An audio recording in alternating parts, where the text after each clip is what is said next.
After dealing with the giant bug foe, the crew asks the scientists what they know. Things get heavy and tense. Doc Locks helps it all make sense. And our heroes, they continue to grow. It's time for Hacky Sack Heroes.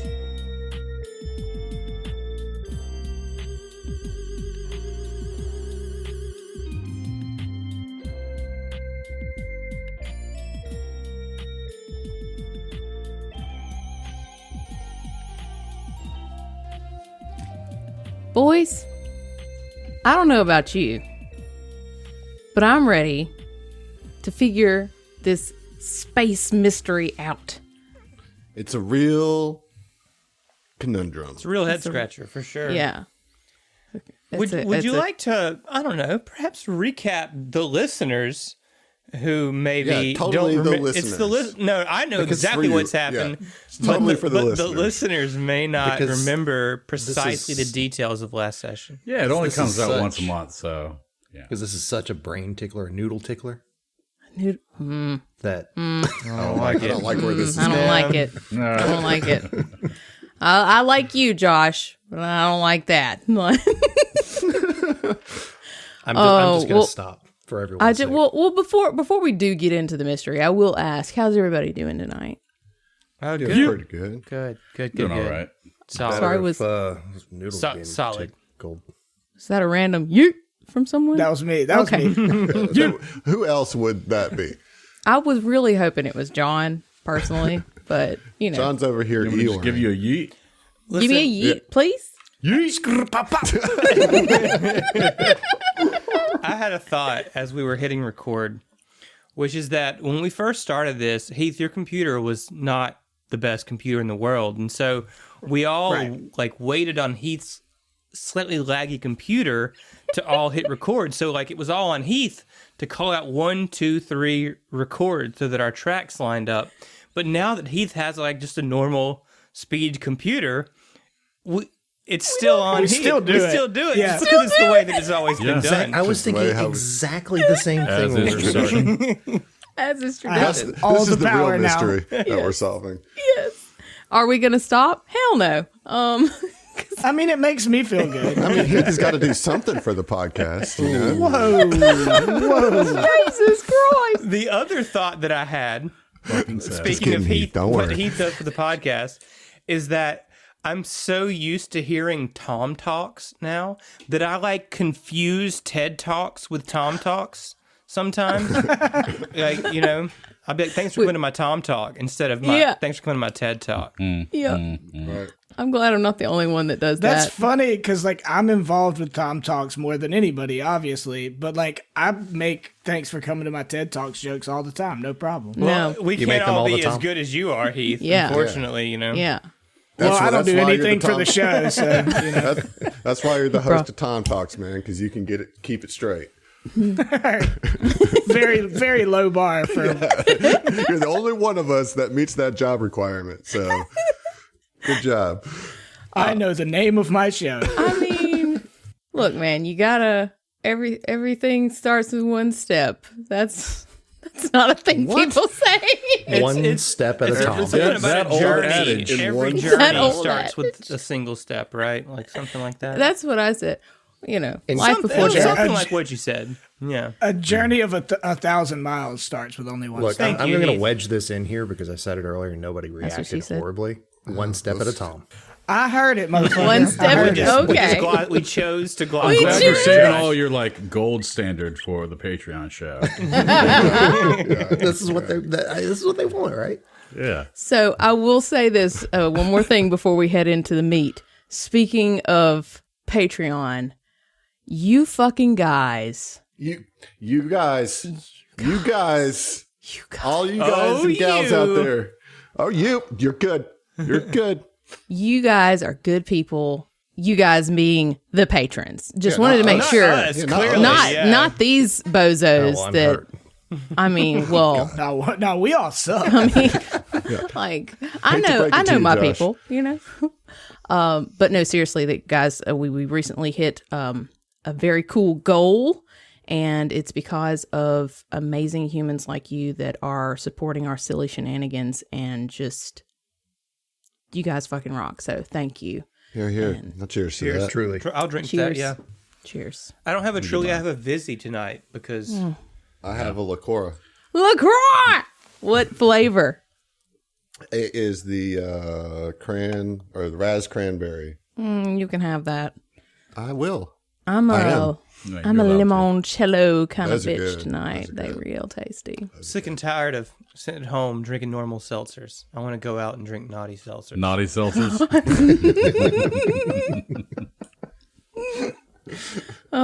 Dank One memeage. day. One day. Well, speaking of naughty seltzers, nope. No, what? So last time, if we all recall, you guys will do a broad reaching retrospect here. You guys were sent to this research facility to connect with and, if necessary, rescue this research crew who was working specifically with aetherite, which you guys, have your fun little sample. So you guys were sent here. It's a cold ass place. You get into this facility and you don't see anything. You don't hear anybody. Nobody's there to greet you. It's like a ghost town until you find a body. A Lashunta, looks like a soldier of some sort, maybe. You delve further, you find the lab where you find some research vid files on these creatures that the scientists were studying that apparently ingest aetherite.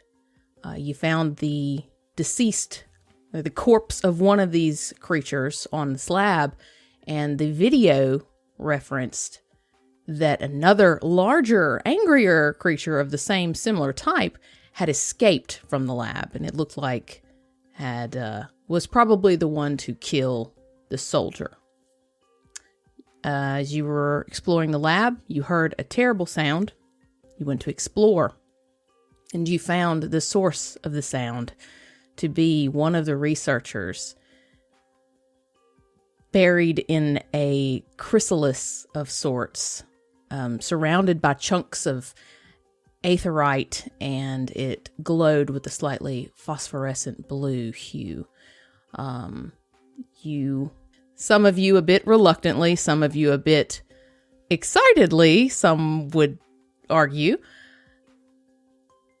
deigned to put him out of his misery when he asked you to do so. After you relieved his suffering, you went and managed to finally crack open the door that had been essentially malfunctioning. It was barred. Hardest enemy in the game yet. It was so... That door. Doors get us. I'm no longer shocked by doors. Being a problem anymore. They're pretty sturdy. I didn't know. And now you do. I know. Knowing is half the battle. So you got in the room and you found your foe, a large crustacean-like creature with a glowing blue maw and these tendrils that radiated this lovely, radiation. I tried my damnedest to hurt you guys, and wouldn't you know it, just suck, apparently. It's more like we're too good. Yeah, we're just too good at fighting your chasm fiends. Fair enough. Right. Right. It's fine. Don't even worry about it. It was fun. It was fun for everybody. In fact, Weldy had so much fun, he wanted to take a little bit with him as the last bit of energy that this creature had when it was falling. It exploded in this wave of radioactive energy, and it was just a little too much for Weldy. And you now have radiation sickness. Wait, are you serious? Yes, we discussed that last time. No. We That's even true. recorded it. Yeah, and you pie vomited everywhere, dude. You did. That's right. Yeah. That's not good. I had forgotten about that. So this recap was very important. I'm Put that on your sheet. Yeah. Yeah, so the big Azaka got one final blow on you before he met his end. And as he did fall, though, you guys were greeted with the small, white-featured face of a bleachling gnome, which you know to be Dr. Ko. I'm calling him Rick Sanchez because that's what he looks like. Rick Sanchez, okay. He does look like Rick Sanchez, Doesn't he, though? No, but he's Tiny Rick. He's Tiny Rick. He's Tiny Rick. I just need a Sheeran called Morty. Or no. Because he wants a Sheeran version of Morty. Pickle Rick. Like, that's where I was going with that in my brain. Yeah, that's where I was going. We already have that in this game. Fair enough. All right, moving on. So, yeah, he pops out and he was like, basically, oh, shit, you killed him. Wait, who are you? And that was where we left off. So, That's good summary. Thank you, Emily. Thank you. I was all about it until the end there. Until the radiation sickness. Until the radiation sickness, Yeah, that's well, I'm extra sensitive to it because in another game I'm playing lost one to radiation sickness, so I have firsthand experience of how quickly and bad that can go. But no problem right now. We'll deal with It's gonna be fun. Tiny Rick. Don't even worry about it. I'm sure you'll be just fine. Captain, this is you, right? Yeah, it is. Oh, God. You're doing a great job, Fritz. Fritz is Jesus Christ. Fritz is going to kind of wade through the goop of this. You said it was Don't shoot him. chasm fiend. It's so Chasm Fiend is from a Brandon Sanderson book. The creature's name is an Azaka. Azaka. Okay. So I'm gonna go through this chasm fiend and walk up to to Tiny Rick and say, "We're here from North Star Ventures, sent here to I guess rescue you." Yes, and he kind of like looks from the Chasm Fiend to you guys, and he kind of looks over his shoulder, and he says, and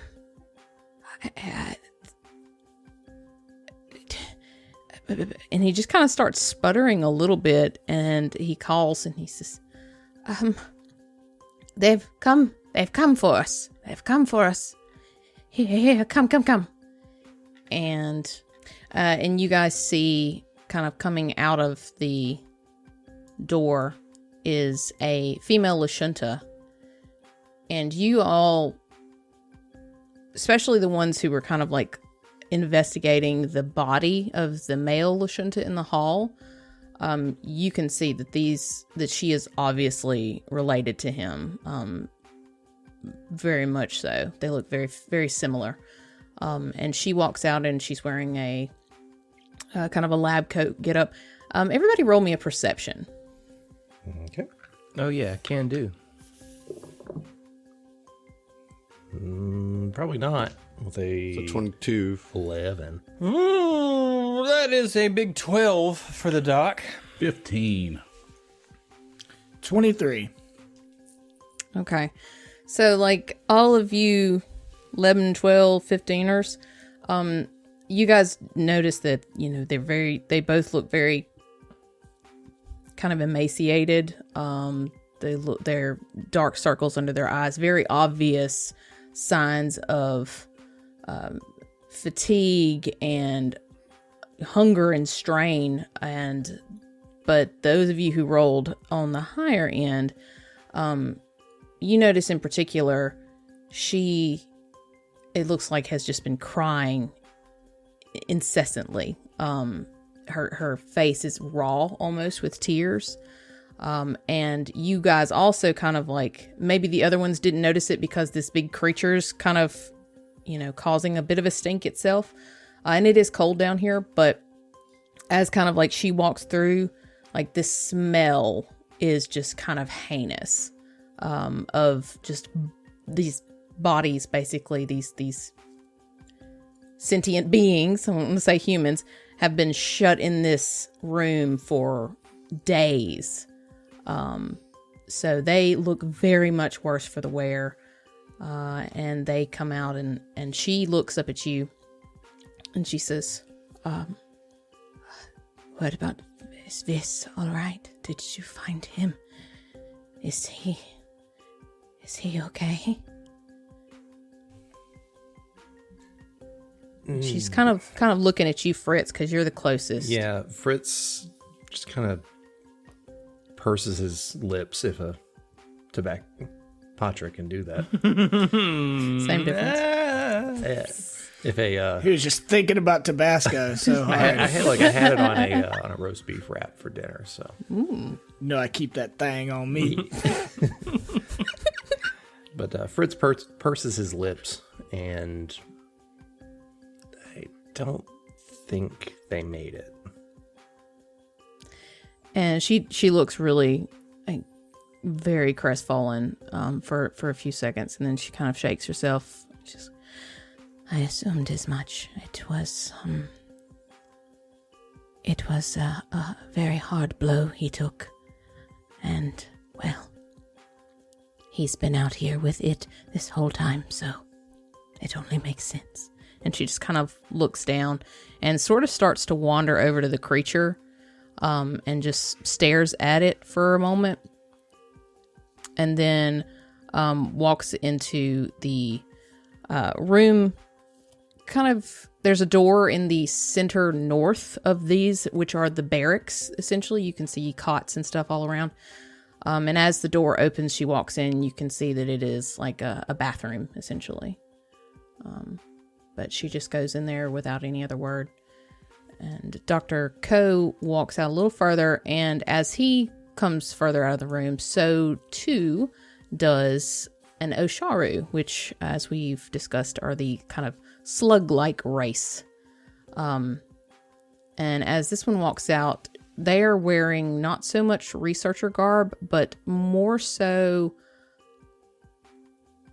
robes of a sort of fashion. Like but you mystics do know, robes? like mystics robes, maybe, perhaps. Yeah. But you do know this, the same emblem that the other ones have on their research jackets, sewn onto her robes, which is, you guys would know because you wound up rolling a culture, is the pretty much the crest of the Bazolan University that they all work for. Yeah. And as the Osharu comes out, she looks around and she says, I assume that Biari is gone as well, if this did not make it. And he just kind of like shudders and like jiggles a little as she's like exhaling. But yeah, she just kind of looks up and she says, I am tired, but I can assist you if any need help. Question, Emily. The other Lashunta, what's her name? So she didn't actually tell you. Okay, well, did she close the door behind her when she went in the bathroom? Like, It's just a...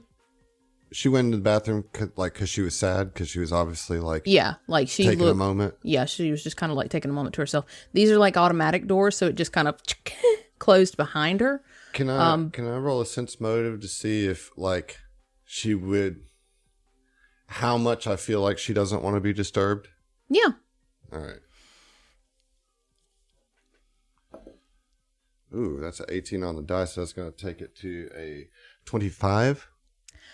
You get the sense like she was kind of looking around sort of quickly as she entered the bathroom, like she's just kind of overwhelmed.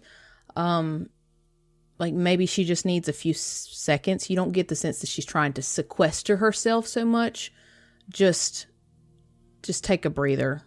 Because basically she was just faced with the fact that her brother is dead. that she had kind of been holding out a little bit of hope. So you think that she's probably just trying to catch her breath, but... Can I, knock on the door? Yeah. Or does it open when I try to knock on it? Automatically. Yeah. As you just get close to it, up. as you get within about 2 feet of it, and there's you can see inside. There's like a row of sinks and a row of like shower stalls, and she's just kind of standing over one of the sinks, sort of just looking down. I say, Miss? And she would look up at you and say, yes. Do you... I'm sorry about your friend. Do you mind if I hold your hand for a moment?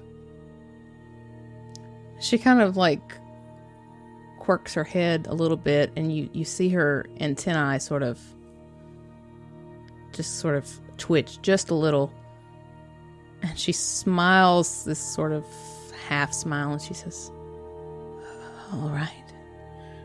And so Weldy walks up to her real as non-threatening as he can be, and sympathetic, and he gently takes her hand and mind links with her and gives her basically 10 minutes worth of experience of her hugging him and getting to say goodbye, but that all happens in a very quick amount of time. It's 10 minutes worth of information in an instant. And so I just try to give her this kind of fabricated memory of at least getting to say goodbye, and then I say again, I'm sorry, and then I just kind of pat her on the shoulder and kind of walk out. As you turn to go, she looks at you, and she's crying openly, and she's what is your name? Weldy. Perfect. Man. Weldy. Oh, fucking love it. And she smiles and nods, and she says, Weldy, I am Dr. Risa. Oh, another doctor. I like doctors. All the ones I've met been pretty cool. Weldy, I think you're pretty cool. Thank you. Thanks. And she comes up and she gives you a quick hug. And she pulls back and she smiles and she walks out. And Weldy, as you're kind of left in the bathroom alone for a second, you feel this pull sort of behind you. Roll me a mysticism check. Oh, shit. Okay. Okay, that is a 15 on the die, so that's going to take me to a 24. Okay. So you're kind of getting ready to walk out, and you just feel this sort of tug in your soul. And you kind of turn around, and on the sink where Risa had been standing in front of, there is a small bluish gem. It's not like the aetherite at all. It's kind of a clear, crystalline kind of look. And it looks like it's kind of, there's raw crystal, and then there's some that's been sliced. This kind of looks like it's been sliced. Okay. Would I think that it was hers, that she left it? No, you didn't get, you didn't see her. You did not see it before. I'm going to take a look at it. Closer look, I guess. With your mysticism, as you're being kind of drawn to it and you go to look towards it, you feel this overwhelming sense of peace and pride. Not necessarily proud of yourself, but maybe somebody else is proud of you. And you now have, Adam, a gemspiration. What? Nice. So now that you guys are level 3, and we'll talk about that later, I'm implementing inspirations. So if you look to the right side here, you can see these fun little Little cards with crystals on them. little crystal cards. So just Yeah. draw one of them, right? Yeah. No, get about 3. Get 4, man. Just go ahead and For take posterity, 3. you know? At least 7. Thanks for the gemspiration. I love it. That's a cool idea. Yeah, so that's actually something that I do in our live game with Josh. I literally have like a cup of gemstones, and I give them out as inspirations. Yeah, I think I've actually. What is this at? Yep, I've got one. They're one right non-transfer. They're non-transferable to other games. here. Oh man. You got to read this fine text. It's like engraved in each one. Right. But so for Actually, yeah, this, it does we say will. that. Yeah, it's yeah. I never lie to you. This is going to be a +2. +2. Nice. Well, sweet. I feel good about getting the first gemspiration. So I come in and I give her a hug. All of a sudden, I play her a really good mixtape of like sad songs. I heal you up. Yeah. Now, Emily, I want to know who is Jim and why is he so inspirational? God Okay, Josh. damn it, Josh. Jeez Gold Louise. standard, Like, folks. that's the thing. It's like he like sits there and thinks about it for a second, right? Yeah. Like he's sitting there and he's like, "Oh, okay, that's one," and then he waits for the pause to make sure that everybody hears it. Sometimes he doesn't even wait for the pause. He's like, "No." But This shit's fire. I'm going to lay it on you right now. Unadulterated content right here. I've considered this, and I'm going to do it. I'm gonna go for it. Every time. This is the best possible course of action. Yes. I wouldn't say it's the best. I never consider them the best. One day. It's raw. One day maybe Raw. Gemspiration will strike me. And Oh, sweet Jesus. So anyways, So hey, look. So back in the main barracks room, the doc wants to kind of approach Sweet Heat Fritz, the Slug, and Baby Rick. Tiny Rick. Tiny Rick. Rick. Baby Rick. Rick's on his Baby day out, Rick. and baby Rick. Baby Rick's Yeah, day and he out. I like, like that one. like he's got to step over the body of the Azoka, and then he takes a nice low bow and says, "Greetings, I am Dr. Loxia's son Rajni. I'm a geneticist. This is fascinating work you have here. I would love to hear all about your research. Unfortunately, I believe we need to extract you from this facility post haste." And then he like wrinkles his nose and perhaps you would like a shower. We have shower facilities on our spacecraft. Or token spell. Yes, my mystic friend, Mr. Man here. And by the way, the doctor is still under the assumption that Weldy's last name is Man. I was going to make that joke earlier, and I He held still off. thinks his last name is Man. Wow. It's like MANN. Yeah. My associate, Mr. Man here, would be more than happy to provide you with a quick shower on the way if he doesn't mind. He's never corrected you on that. I'll tell you that.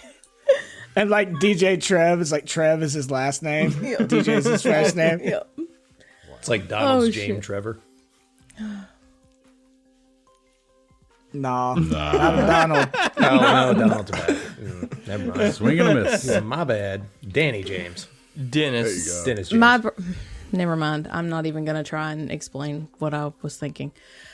The gnome nods and he says, yes, I think it is more than time to go. I must get my research. It's a shame. Do we have time? Can we take our samples? Can you help us move these? Doc's like, creatures? I've already got 15 Yeah, man. samples. Yeah, the doc just like kind of like, looks left, looks right, like the little monkey meme, Fritz looks at the doc and yeah, just, of course. just Yes. nods. Yes, of course. We have plenty of. Are there more of these things around here? And he's pointing at the Azoka body. No, there are only the 2 creatures. This one is the warrior, and the other we had on the slab has been deceased for some time. Those are the only 2. Well, that's reassuring. I'm glad to hear that. Yes, of course. Please, let us away. We've spent far too much time here. This facility is it's in bad shape. I think your experiment is over. If I have to just be honest with you. And Trevor like Healy's over. He's like, all right, where's the samples, man? I'll help you out. Let's go.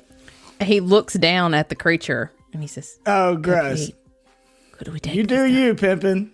I was just going to like carry some boxes for you. And he would kind of look. We got to get Zickle something from this body, dude. Oh my God. Jesus This radioactive body. I think maybe we'll hold off on this one, man. We got to get him something from here, man. Get him a gym or something. This is not a strip mall, Weldy. I'm going to grab one of the pillows from the barracks. Oh my God. So you That's get a your pillow. pillow. That is Zickle. ill-advised, Mr. Man, if I must be quite honest with you, but... Just Weldy, it's fine. Mr. Man's my dad's name. Oh my God.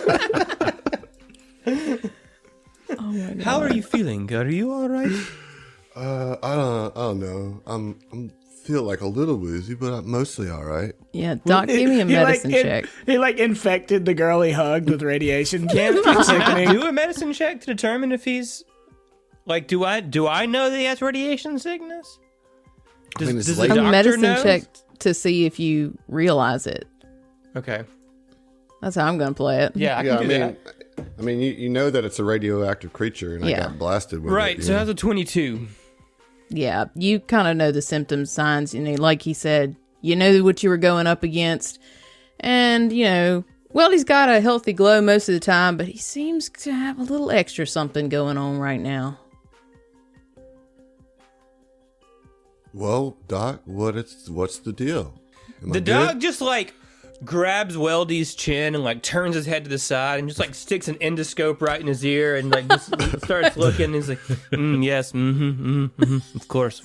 Yes, Mr. Man, please see me back on the ship. When we get back, we have some treatment to undergo.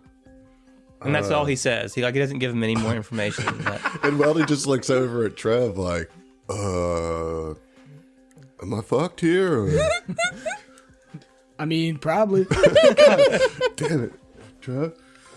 So back to the business at hand. What you wanted us to bring the bodies, or what? Yes, these are excellent specimen. Just because they are deceased, The does entire not, things, if possible, all of it's them, very important. Both of them. With all due respect, they are radioactive creatures. Once they are deceased, the radioactivity becomes dormant. Of course. I knew that. I was just testing you. You're doing great, Dad. Yes. Thank yes, you. yes. Thank you, Captain. You, Much the obliged. researcher. See, we of can take one of these specifically claws. I'm taking a claw. He just kind of like looks back and forth.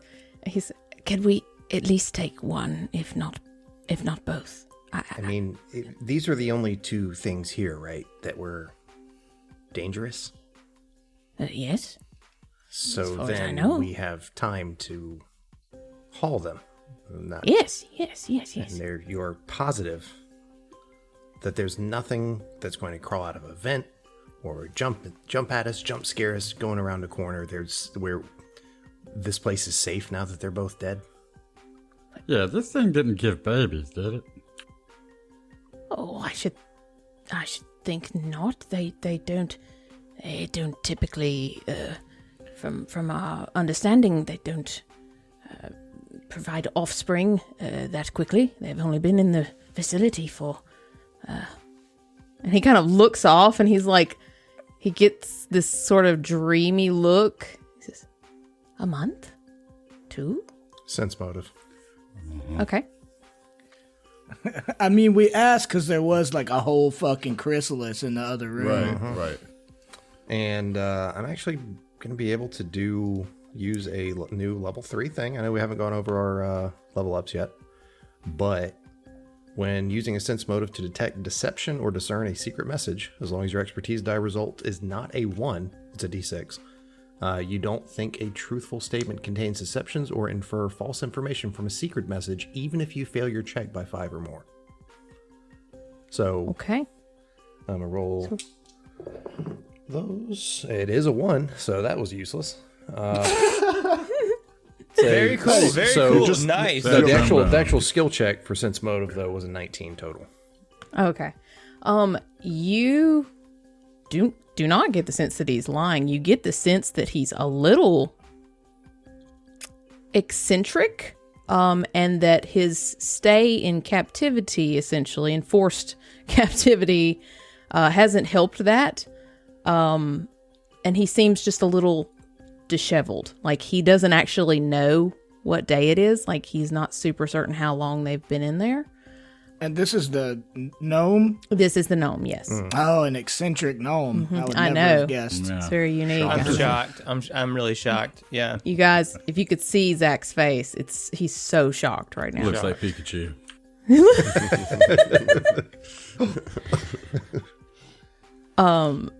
But yeah, he says, one or two, not long enough to procreate, and well, the female, the thought seeker is on the slab. She's quite dead and has been for some time. And he just kind of mutters and mumbles, but he says, "Yes, we will help, but we must retrieve the specimens," and that's kind of what so he's the dog about. says, based on your emaciated conditions, using my astute powers of deduction, I believe that you are asking us to carry this creature's corpse from the facility, correct? I would assist as we much got as I it. could. I'll help, Doc. So here's the thing, though. We were brought here, or sent here rather, to get you, not your specimens, not your lab rats, your tools, your anything else. We were here to bring you back, you and your crew, whoever was alive. We're gonna do that. We'll do that. Captain. But we can also bring these cool ass rock monsters. So, at your comment, Fritz, the doctor was kind of like studying the creature, and he kind of whips on you very quickly, and he says, "These creatures are my life. If you are here to save me and save my crew, our research is our life. You do not understand the importance of aetherite and the importance of these creatures revolving around the aetherite. If you are here on a job, that is your job." And he just kind of like pants. So I'm going to pull a phrase from our main show. I don't like it. And there's for whatever reason, I just have a bad feeling about bringing them back on the ship, or rather Fritz does. I want to, because I want to see what happens. But Fritz, not so much. Now, I mean, it's not saying that he can't be, convinced or persuaded, but as it stands, he was sent here to bring these people back. If it ends up being like they refuse to leave without him, then okay. Then maybe he'll, I think that's what he just said. It kind of at That it, yeah. I mean, you looking, kind of still. He says, "The creatures are dead. Yes, both of them. Yeah. Well, then the danger is over. If you are not here to retrieve us and all of us," and he kind of gestures at the creature, he says, "then you are free to go." Look, let's everybody calm quit down sniffing for my a butt. second. Let's calm down for a second. I will say, I think if you're saying that these creatures are like imperative to furthering the understanding of aetherite, I think our benefactor at North Star Ventures is going to really be behind that. The whole goal of understanding aetherite better. So I'm with the researcher dude. We should take him. all right, let's as go. loath as I am to admit this, Captain, I believe that Trevor has a point. Thanks. Of course, you're welcome, Trevor. Absolutely, yes. All right, fine. Let's get this lobster and go. All right. And he's just gonna grab You a should claw keep your and gun pull it. trained Sweet, on he it just at all one-hands times, it. Captain. Yeah. I mean, surely there's like a, trolley or a wagon or something around here. Yeah. How'd you get the dead one down to where he was at? Surely you guys didn't pull him with ropes. Unless it died on the slab. We did pull it on ropes, and don't call me Shirley. Wait, man, that's exactly what we did, dude. No, there is absolutely a kind of like little hover trolley type thing. Okay. Yeah. So to just further things along, you guys get the trolley and you're moving stuff. As you are making your way through, you know, Dr. Rissa would be kind of like, would be out in the hall with her brother's corpse. And as you guys get closer, you don't even have to roll a perception. You realize that they were twins. Like they are, they look very, very similar. And when she sees you guys coming out, you know, she would be like, "Will one of you please help me? I take his body." Yeah, I'll help. And she smiles at you, Wildy. And you guys are, you know, coming back and forth, taking, and at some point you hear like this god awful crying, like this weeping sound, but it sounds gurgled. Okay, perception to like figure out where it's coming from. Yes. Go ahead. Coming from within the lab somewhere? Oh, yes. 18. So, because you guys know the layout of the lab and because you're familiar with where this location was sounded from earlier, you know that this is probably coming from the chamber with the chrysalis. And based on everybody else that's around you carting shit out, you assume that it's probably the other Osharu. Oh, seeing the one that was Probably. murdered by us? That would, you know. Oh, okay. It tracks. Murdered. I would. Yeah. I mean, not as a player, but as Weldy. All right, you got me. But that's what you hear, just kind of this steady, sad sort of. The other Osharu found the body. Mm-hmm. Yeah, that's. You hate to see Come it. along now. We have a long journey ahead of us. Nah, Trevor will heal you in there and like he's like sobbing. Look at the chrysalis, I guess. Yeah, it's the female Osharu, and she's kind of like squatted down, and she's crying, but you can kind of see she's also praying a little bit. Right. She notices you when you come in, and she says, "He was a good companion, very smart, and he did not deserve this." Yeah, I'm sure he didn't. Nobody deserves that, you know. And he like comes over and puts a hand on the little sluggy shoulder or whatever they have. It's like, yeah, we found him in the chrysalis like this, and he was so far gone in whatever this thing does to you that there was no saving him. We are aware of the Azaka's cocoon states that they can create essentially drones from. That is what this transition was. and she kind of gestures down at the malformed creature, and she says, I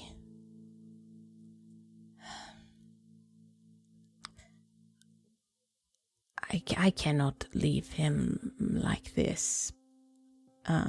and she kind of would kind of gesture you to move back out of the room. Okay. And you just kind of see a glow kind of coming from, she's kind of, her back is sort of silhouetted, her hand is held out towards the chrysalis, and you just see this glow growing inside the room.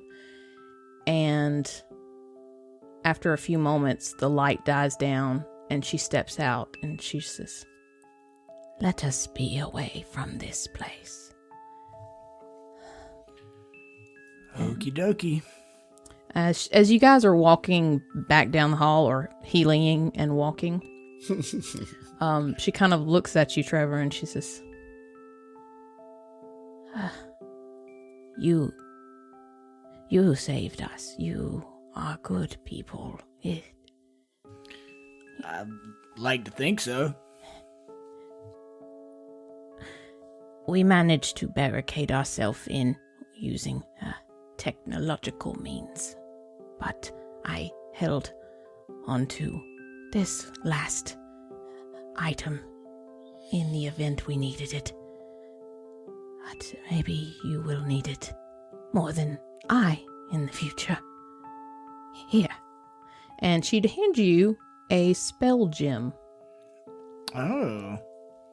I don't know if you can Okay. use it, though.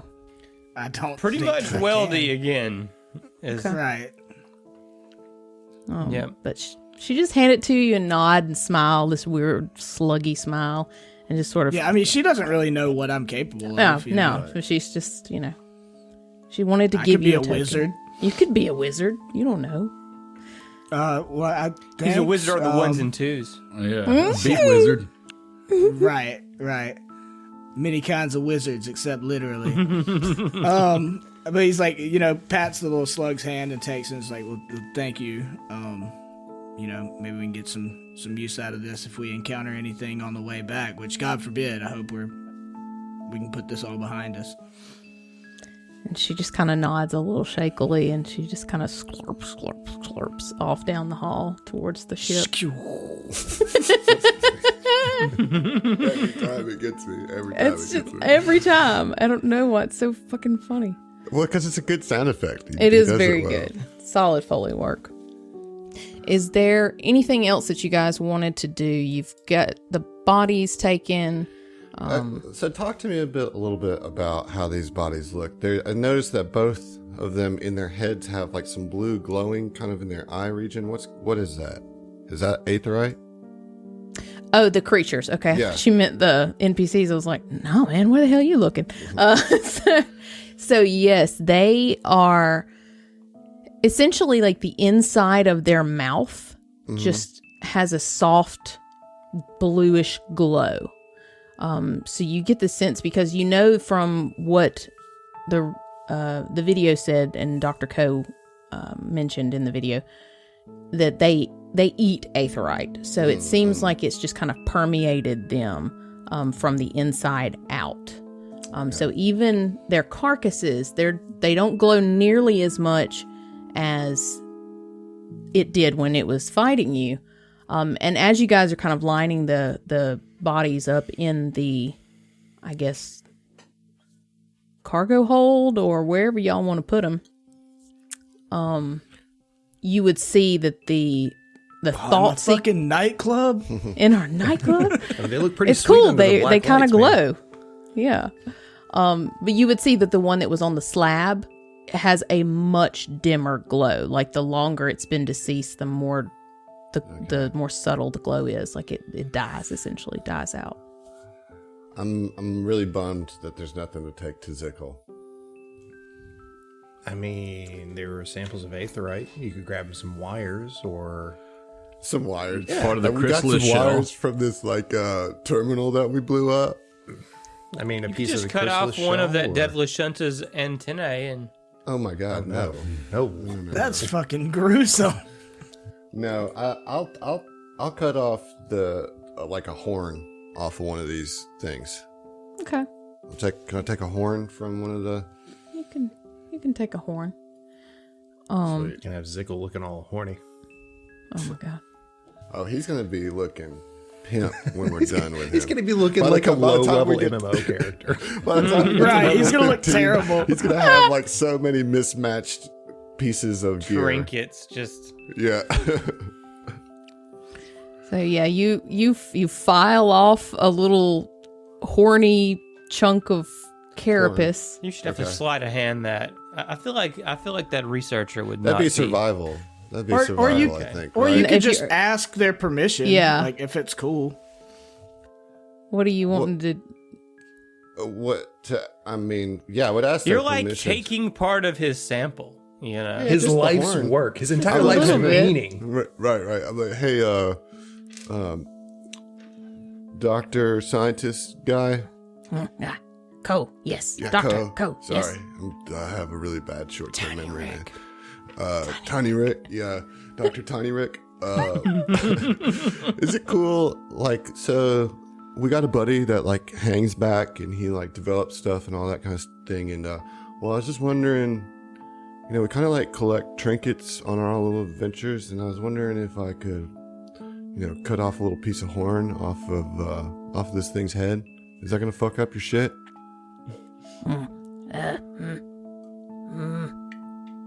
And he thinks, and he looks off for like almost a solid like 30 seconds. He's just kind of like, his eyes are looking up, darting left and right. And he says, No, you cannot have that. But I will give you another. and he just scampers off before you can say anything. All right. And he comes back with like a small vial.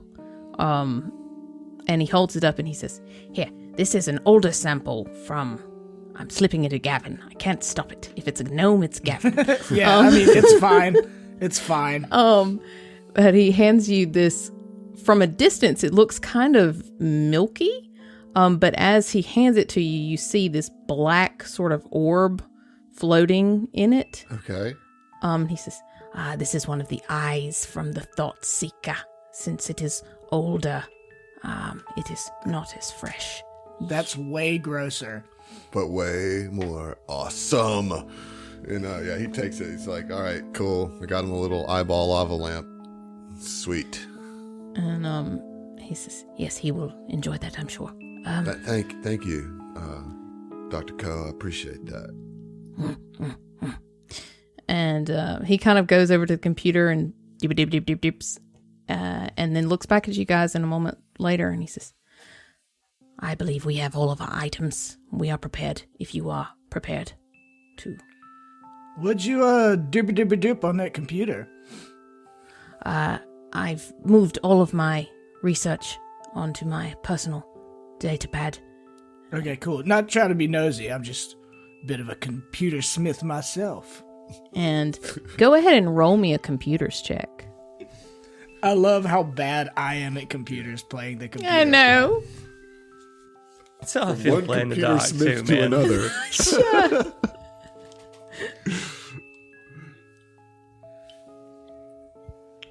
All right, that's a 22. So you see that, yes, in fact, it does look like he's pulled all of the data off, but you also see, kind of like as he walks away from the computer, that everything has been wiped. I got to clear that browser history, man. Got to clear that browser history. It's important. Yeah.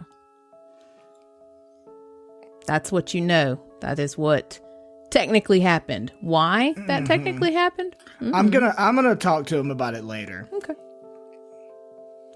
Yeah. Because that feels shady. He's trying to protect his research. Yeah, intellectual property now. Exactly. I get it. We'll see. We'll see. We will. Yeah. Yeah. I mean, he's abandoning yeah, his research facility. DJ Trev doesn't trust the man, you know? Yeah. Well, it's the wiping of everything that just feels suspicious. Like, who are you worried about coming and doing something with this? Any you know? competitors, man, Yeah. coming in to try Scavengers. to... Yeah.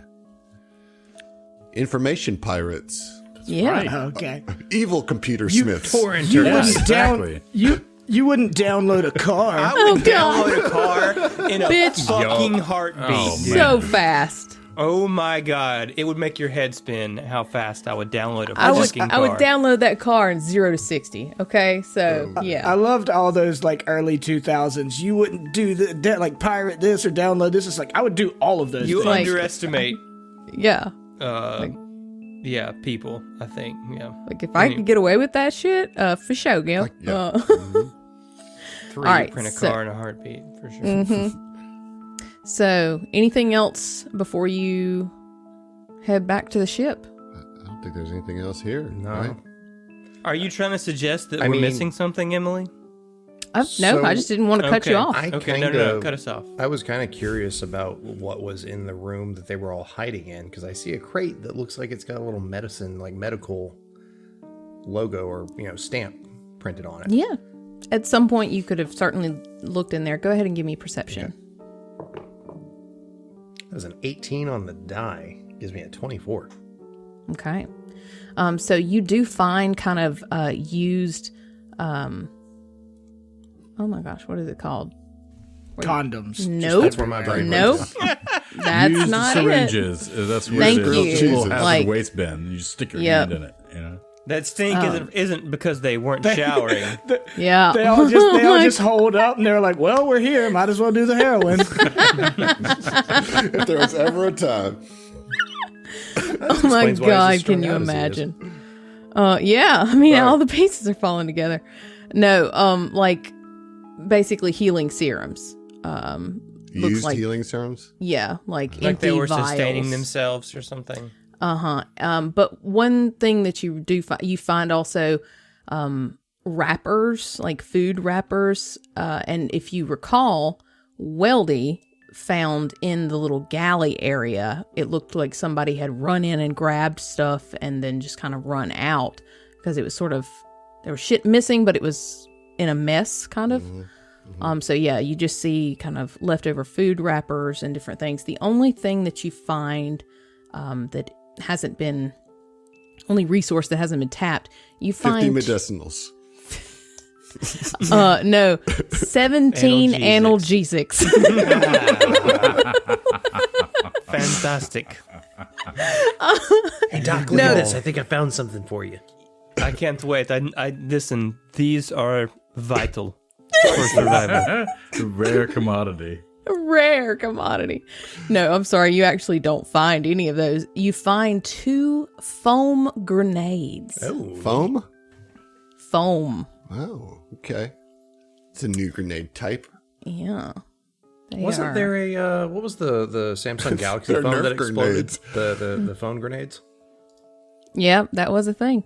You know that these explode on impact and release a burst of fire suppressant foam akin to that from a fire extinguisher. Pretty cool. That's kind of neat. nice. So can reduce damage from burning condition or from corrosion critical hit. That's a way more fun way to put out a fire. Yeah, Just right? throw a grenade at it. Yeah. You said 2 of them. Yes, 2. Neat. Okay. So, but yeah, that's what you find in there. I like that the description for it is explode 10 feet extinguish. It explodes into extinguishing. We're gonna blow up this fire. Yeah, let's roll. Let's get out of this godforsaken place. Okay. So like before, Trevor, everybody kind of assumes the position. Trevor, can I get a piloting check to see how Oh, we're on the long? ship? Yes, Okay. unless y'all had something else. No. Okay. That's just 18. So yeah, maybe just kind of being out here, it's not as good as when you left. Well, he's worrying about his new slug buddy, and you know that they had to put his slug brethren down. You know, kind of not feeling great about it. Yeah. It's going to take you about 13 days to get back to the Pearl. Wow. Damn. It's a long time. I mean, y'all out here traveling in the vast, That's like man. 4 Grateful Yoxian shows. Oh, it's at least 4. So while you guys are out here, you know, you're sharing a little bit of space with these other individuals. So why don't we first, if there's did y'all want to do anything the first night you were on the ship before you go to bed? Oh man, this is bad. This is 13. I'm gonna have to roll all my radiation checks on the ship. Yeah, I mean, I feel like the doc is going to try to assist in all of that. I mean, he knows that Weldy's sick, and he certainly doesn't want Weldy to die of radiation poisoning. And you do also have a medical bay. Oh, nice. So there is that. Even better. Mr. Mann, please join me in the medical bay, and we will assess your situation. Doc, can you call me Weldy though, for real? Of course, Mr. Mann. Well, dude. I thought you were about to hit him with a, of course, Mr. For Real. Oh my God. I'm not that punny, unfortunately, Josh. I mean, you can have it. I'm willing to give that one to you. No, we've got enough. There's a surplus. I mean, the med bay doesn't do a whole lot in this regard. Like, basically, he just gives me a boost. He rolls against the DC of the disease, and if he succeeds, then I get a +4 to my fortitude save against the DC. Anyway, what do I need to do? Roll a medicine check? Yeah. Yeah. Correct. Natural 20. Yes. That's a 31. Jesus.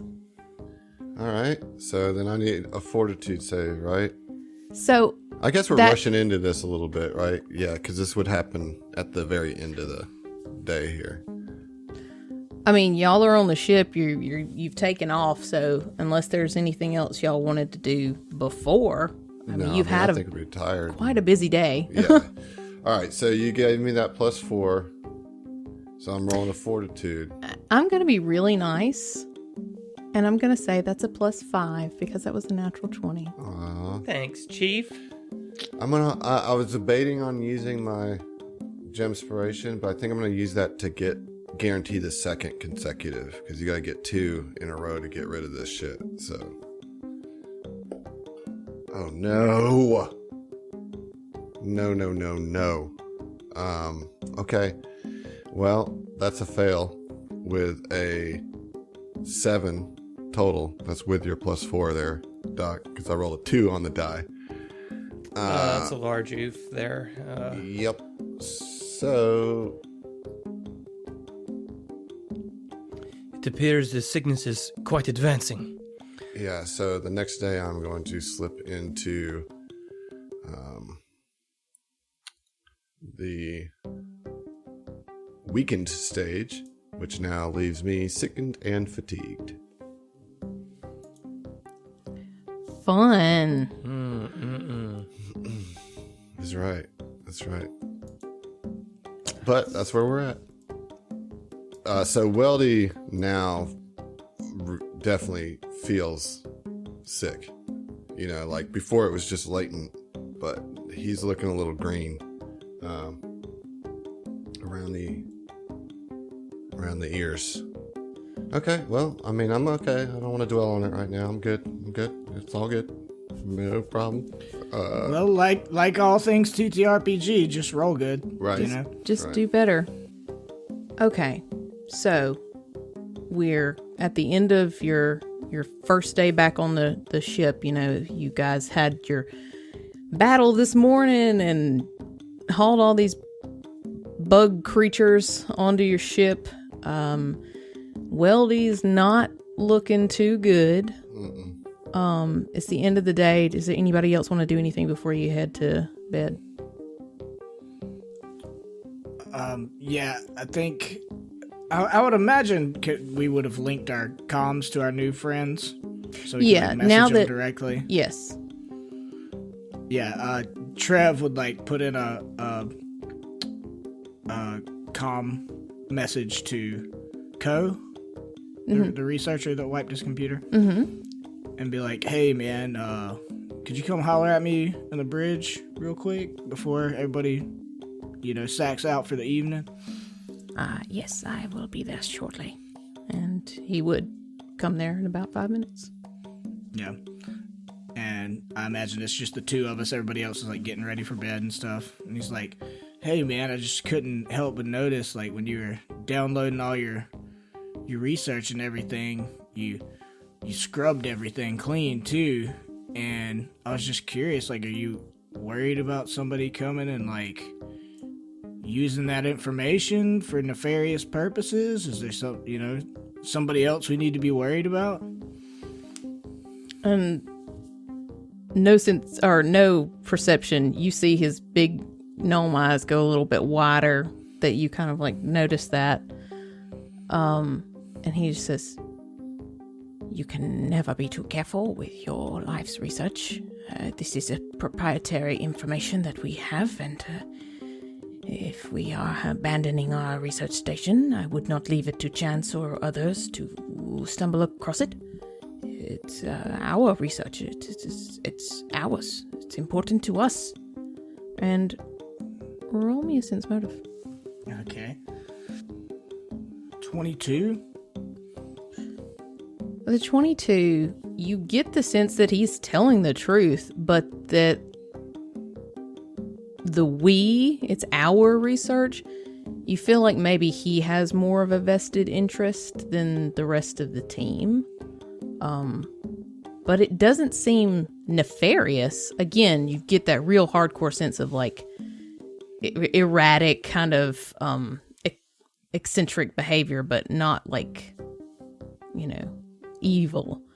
But there's definitely a little more to it than he's letting on. Right. So Trevor's like, I know it's tough down there for you guys, but you were in there for a good while, huh? Yes. We have been working with the Aetherite for some time now, and I felt we were close to a breakthrough when the warrior broke through his barrier. But well, tell me this: what kind of breakthroughs were you on the verge of? What kind of application do you think this has in the grand scheme of things? He kind of looks around the ship a little bit and he says, "What do you know of the first world?" Like the Fae? Yes, like the Fae. That's about all I know, is that the first world's like, something to do with the Fae realm, Yes. That is very true. The Aetherite, it's formed from these melding of realms where they meet. The Aetherite forms. It's suffused with energy from the first world, and I think we're close to harnessing it. To do what? How are you trying to utilize it, I guess is what I'm saying. Well, the applications are endless if you know how to apply them, but... And he looks around again, kind of like... It's silly because you guys are obviously very alone. But he says... You see, I'm a bleachling, but many of my kind suffer the bleaching and do not survive. With energies that we could draw from Aetherite, I think we could stop the bleaching process, reverse it even, maybe, along with other applications, but it is still not within the realm of proof.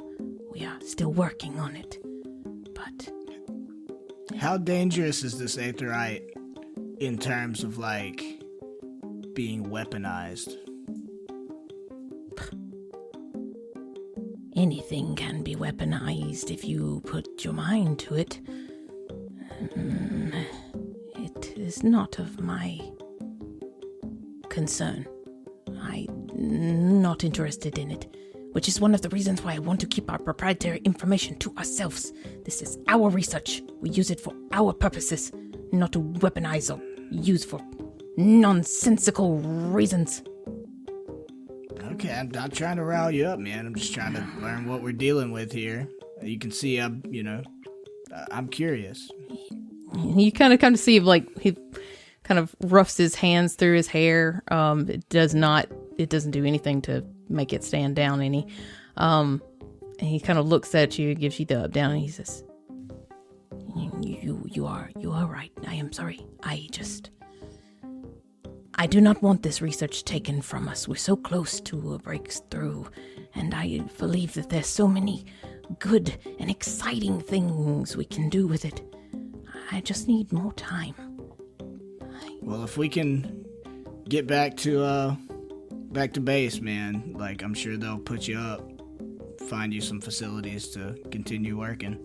And he just lights up, like his eyes sparkle. I mean, he's this bleached, all, monotone colored being, but his eyes just sparkle at that. And he kind of claps you on the, I guess lower arm, because he's a very small person.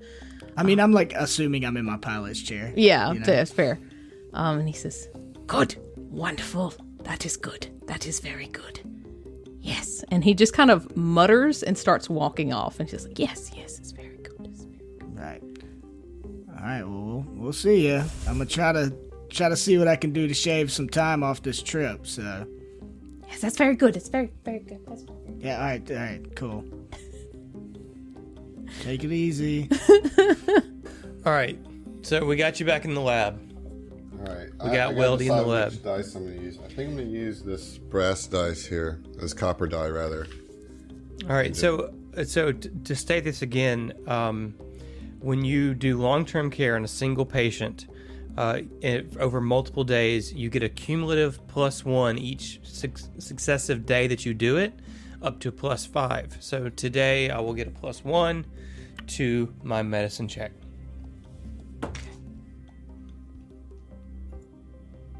That's a natural 16 plus 12 is a 28. Yes. 28 is good. All right. I feel like that probably gets it. I don't know. No, you're good. 13 is what we're going, is the number we're shooting here for. Both me and you. That Elsa gets it. So fortitude now with your +4 nets me to +3 total. Mm-hmm. Because I have a -1. Oh my god, dude. It's a 4 on the die. Oh, so no. that's a 7. That's what you rolled last time. That's what you got last I time. rolled a 2 last time, so I'm getting better. Bad time for Weldy. This is How many fails do you have to die? Let's see. I go to impaired, so after that, there's debilitated, bedridden, comatose, and dead. So 4 more, and I'm dead. Oh, Okay. God. All right. Well, the doc is going to keep working around the clock to try to stabilize Weldy. So how many do we need to?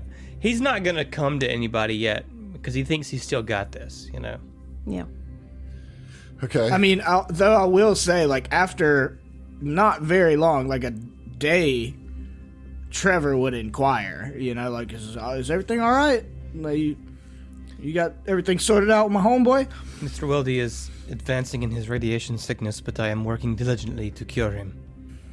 All right, man. I appreciate your service, Doc. I'm not feeling good at all, man. Now, mechanically, I'm exhausted. And if I take a standard or a full action, I must succeed at a fortitude save against the disease's DC or lose the action and become nauseated for a minute. Mr. Weldy, try not to move too much. Just stay there. We will sort you out. We'll put him on a feeding tube. It's not that. I'm not that bad yet. Okay. All right. We want to try the next one. Okay. Yeah. I mean, sure. unless you guys have anything you want. I just kind of want to get this over with. No. Either way it goes. Does anybody have any way to remove affliction? No. Remove affliction Nah, doesn't man, work. sweetie. Remove No, affliction. remove not affliction's like a affliction. level 3 spell. No, I meant remove condition, so I can get rid of being staggered, so my fortitude isn't so bad. I mean, I can give you some stamina back. No, that's not. I know that's it's not. Oh, hold on just a second. Hold on. What about Puck? Can Puck do anything for him? Keep Puck away from my ass, that radiating bastard. But he knows Probably. radiation. Maybe he can absorb it or suck it out of something. me. Yeah, no, I'm just kidding. That would be great. That would be great. Just kidding, please. I mean, I Okay. have removed condition. I'm just like The- be like, oh, I'm not staggered anymore. So the Osharu, it's been a day, and she was just kind of keeping to her little quarters, and she kind of comes around the medical bay to sort of check in on you and says, Oh dear, you do not look very well. May I assist you? yeah, she has a full remove condition, not lesser. So she can remove sickened. Okay, So that gives me 2 back to my save. So that puts me back to a +1. If it helps in any way, I mean, I'm a skill monkey. Like I do have a +11 to medicine. If that would help at all, I can like assist the doc. You know, I'll allow it. I like it. I mean, I think as it progresses over a couple of days, like Trevor's getting more and more worried. That just gives know? me a bonus to my roll. That's true. You know? Okay, well, that's what I was asking. I don't do a lot of medicine stuff But you traditionally. certainly can auto aid. I mean, with a +11, right? Like, it just helps Okay. guarantee I mean- the doc's Yeah. aid Yeah. on my No roll, reason which not I to. absolutely have to have. Yeah. You know. yeah. I mean, we can't like stack But I think treat diseases or anything. It doesn't. I don't know if that's true. I've been looking here to see, and I don't see anything that says that. I mean, when I read treat disease, it says you can use medicine to treat a creature suffering from a disease. This takes 10 minutes and requires a med kit, a medical lab, or a medical bay on a starship. Every time the diseased creature attempts a saving throw against the disease, you can attempt a medicine check. If your result exceeds the DC of the disease, the creature receives a +4 bonus to its saving throw against the disease. And it doesn't say anything else, so I mean, I think you could give me your own and And you'd get +8 if you guys. I mean, both if that's the if you case, both succeeded, absolutely. you know? Yeah, I mean, I think RP wise, that would come down to like Trevor like pestering the doctor and annoying him until he finally is like, "Yes, all right, come fucking All right, hold my fine, syringes or Mr. whatever." Trevor. Here, take this syringe and you know. Yeah. Do some stuff. Yeah. Does anybody have piloting ranks that's not 2 of the people doing medicine? Right now? got I have a +2. +3. I've got like +3. Yeah, I think Trevor, he's starting to get more frazzled about Weldy, and he goes to the captain and it's like, "Hey man, will you just like I mean, it's on autopilot, but you keep an eye on, you know, the piloting chair, and make sure nothing weird happens. Yeah, of course. We don't go off course or anything. I got to help out Weldy, Absolutely. Do everything you can for him. We need him. man. All right. Thanks, man. All right. Yeah, let's roll some checks, man. Let's get it. So I get a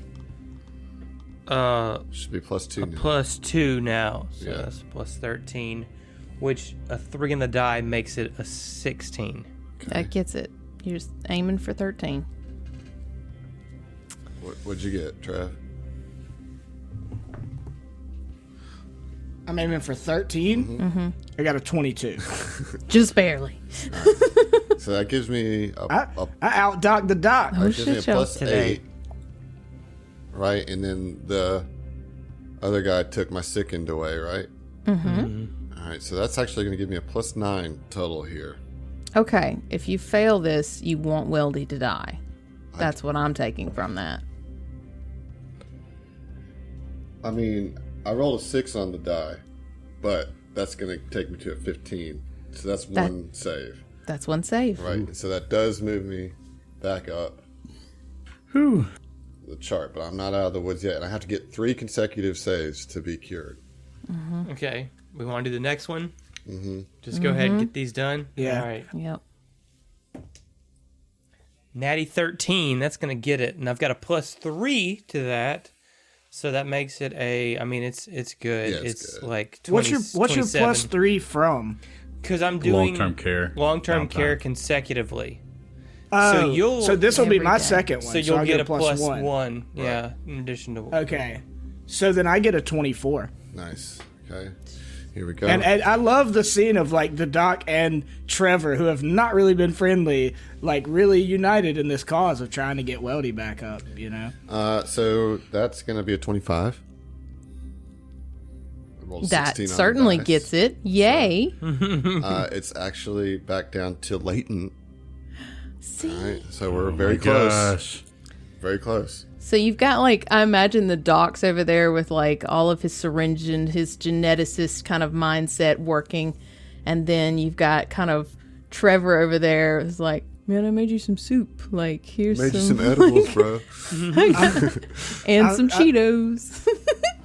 I mean, I do have more points in I medicine know. than that. But yeah, he's doing like minor stuff, like, you know, changing out his IV or whatever the Doc needs him to do. And it's also playing like some soothing music on his speakers, you know, as he goes. Mr. Trevor, you are surprisingly astute at medical care. I must say, I'm impressed. Thank you. I'm feeling better. All right, Weldy, you just stay there, okay? We're not out of the woods yet. Yeah, but both of us like, shh, don't talk. don't fuck this moment up for me. All right. Yeah, that's gonna get it. It's a natural 8 plus 4 plus 11. And I got an 11 plus 13 now, so 24 again. Yeah. And that is a 23. And I am cured of See. this disease. Oh my gosh. dude. So worried for nothing. I wouldn't say it was for nothing. Nothing. We did a lot of work to get here. Oh, yeah. You know, So like Weldy was sick for 5 days. Like it was a battle. Well, you and, know? and just The doc looks terrible, by the way. Like, his hair is not fixed. His glasses are askew. He's just Oh like, my god. Mr. Trevor, I think we've done it. Thanks guys. You guys he like you want to play he like some, reaches some Z-Box? he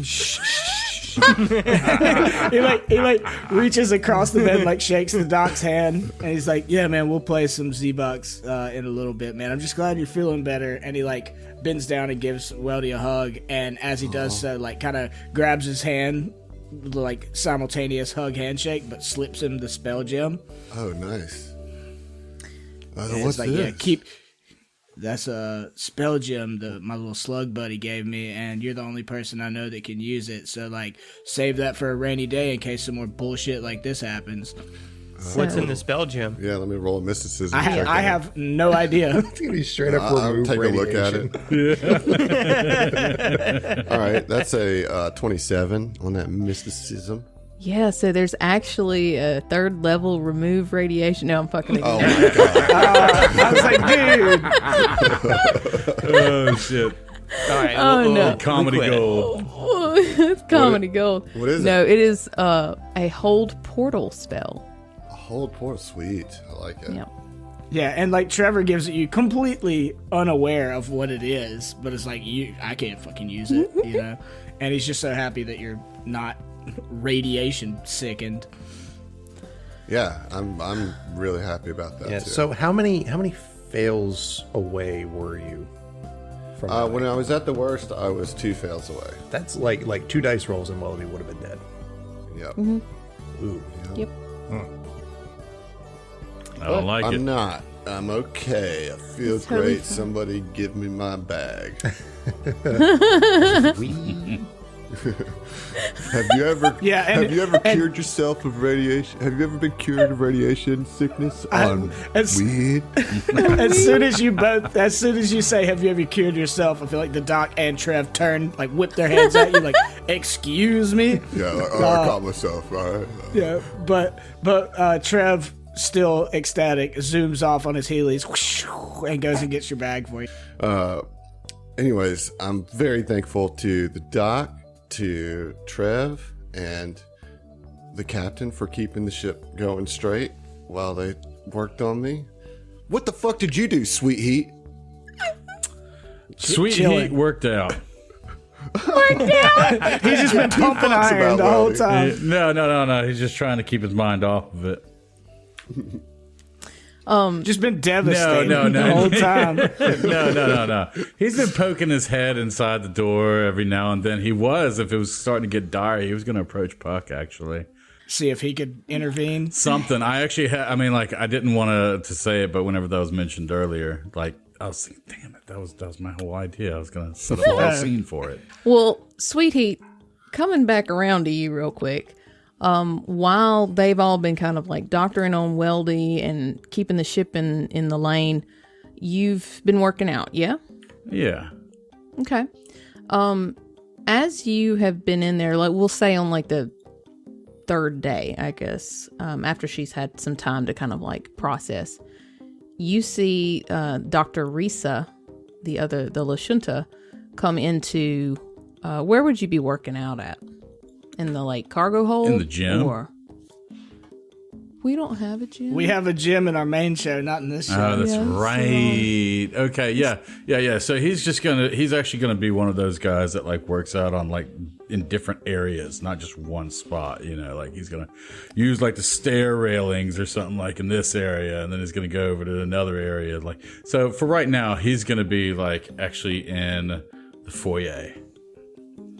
Okay. He's going to be flexing. Yeah, exactly. No, he's just going to be kind of close, you know, kind of enough to be an earshot, you know. Okay.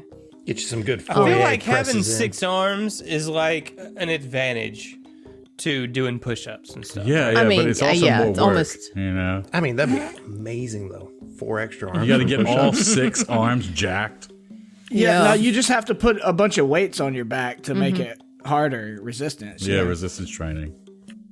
So you, as you're kind of out in the foyer, the Dr. Risa comes out and she kind of looks you up and down and she smiles and nods and she says, Sweet Heat, is it? Yes? That's right. How you doing? She kind of smiles. She says, I'm doing all right. I noticed that you, have a sword. I was wondering if you wanted to maybe kill some time and have a bit of a sparring match. What? Yeah, absolutely. Perhaps the cargo hold? Just so Yeah, we have come a bit on. more Come on. I room? know the perfect spot. Okay. Takes it I down. just imagine he takes his 6-armed fucking t-shirt off and is covered in tattoos. But yeah, you guys head down to kind of like the cargo space, just an open area. And she sort of takes up a sort of dueling position and pulls out from like a sheath on her back a glass blade. And let's just real quick, let's just have say like a 3-round sparring match. So you can roll. We'll play it like this: acrobatics or athletics to see who gets a hit first. You choose whichever you want to roll. We're now pivoting into an I'm episode gonna of go Fight acrobatics. Rock.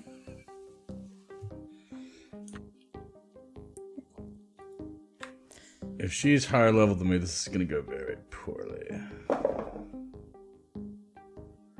Okay, I rolled a 15 total. Total. Oh, she got a 20 total, dirty 20. Uh-huh. So you're trying to get used to her. You know, she's a little more lithe. So she kind of dances around and just sort of like taps you on the back. So second roll. All right. Oh, that's a 2 on the dice. That is an 8. Oh no, she got a 10. She rolled actually pretty poorly. You both kind of stumble over your feet a little bit, but she manages to kind of duck past you and tap you on the other shoulder. Last round. Damn it, I'm getting rusty. Oh, okay. That was 16 on the die. That's going to be a 22. Okay, so that one you get her really. She only got a 6.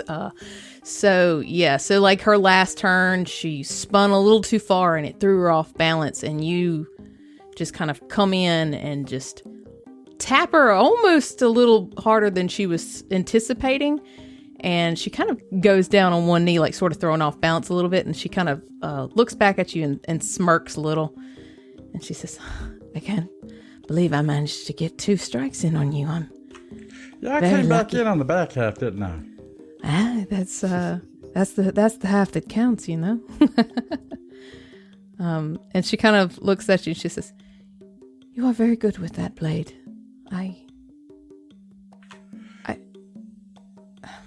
How long have you been at it?" Well, about 3 levels. No. No. Well, I got this over at North Star. That's actually where we're going now. So I'm kind of an apprentice of sorts. So I'm still kind of new to the game, but I'm learning. And she just she smiles at you. She says, "Well, learning is all a part of life. And she says, thank you very much. I needed this. I needed to exert some energy, and I haven't practiced with the blade in quite some time. This was Viz's, my brother's, and we used to spar, but... Well, I'm honored that you were able to do that. Now, I appreciate you for letting me actually get to use my sword as well. Actually allowed me to take my mind off of some things going around on the ship right now. Yes, I know one of your crewmates is not very well. Yeah, I'm actually about to go back and check on him. That sounds good. Mr. Sweet Heat, I never got a chance to thank you, all of you, for getting us out of that. Here, maybe you will get more use out of this than 5 more spell amps. No, she gives you the glass blade. Oh, I was expecting Wait, energies. what? The glass blade of remove radiation sickness. Glass blade of remove radiation Oh my sickness. god, I'm gonna go stab Weldy right now. Adam just spit his drink. Straight, genuine spit take. We go murder that motherfucker now that he's back to 100%. I'm like, yes, I'm cured of radiation sickness. And then I'm like obligated to fight you. Ugh. This whole thing pivots so hard because Sweet Heat just ends up murdering the whole party. He's been plotting it the whole time. I told you You whenever I little did y'all first met know. you that I would kill you. Yep. If you say anything bad about Gavin, I will kill you. I think we insulted his beer, and ever since, Sweet Heat's been plotting it. Holding the grudge, man. Murder. Skittermanders, it they only don't took forget. one. No, Over the most minor, petty nothing. they don't forget, and they lost definitely blade? don't Daddy forget. lights are precious. Precious.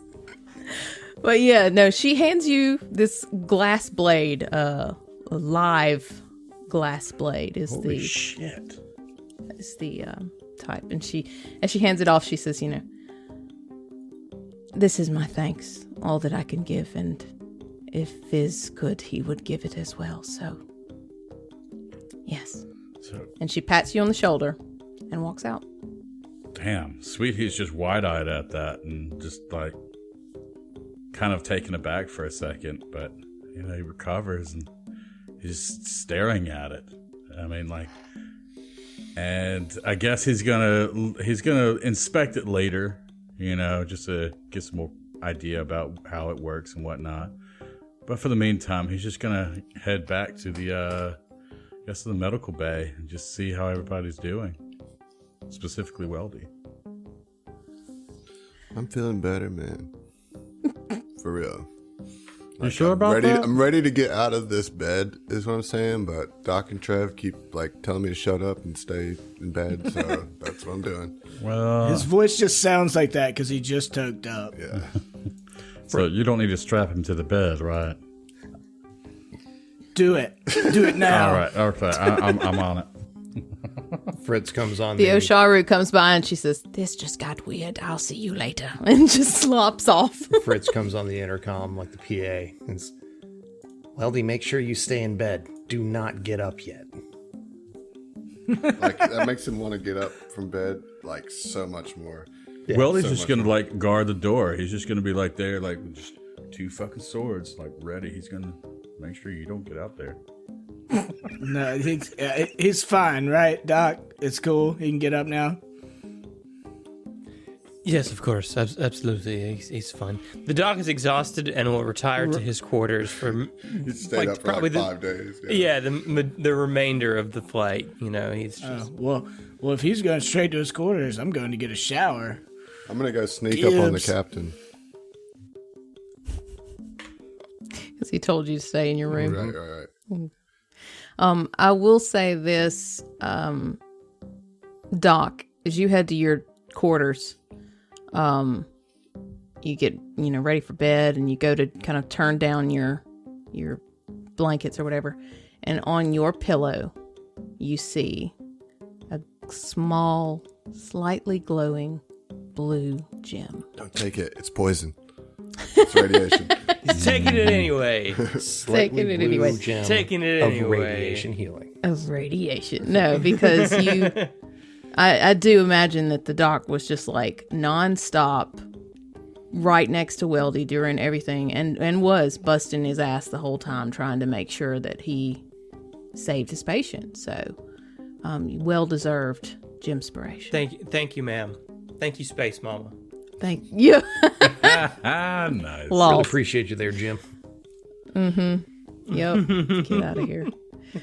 Much obliged. So, Trevor, as you were heading to the showers, Dr. Coe actually cuts you off. He says, Mr. Trevor, I remember you said something about a friend that does tinkering, that does electronics.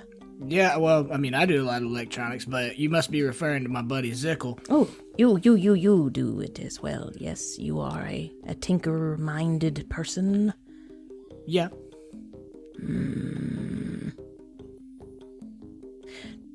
Are you familiar with this? And he would pull out, it looks like a kind of small gun with a sort of disc on the front. And you can roll me an engineering. Engineering? Yeah. Okay. 28.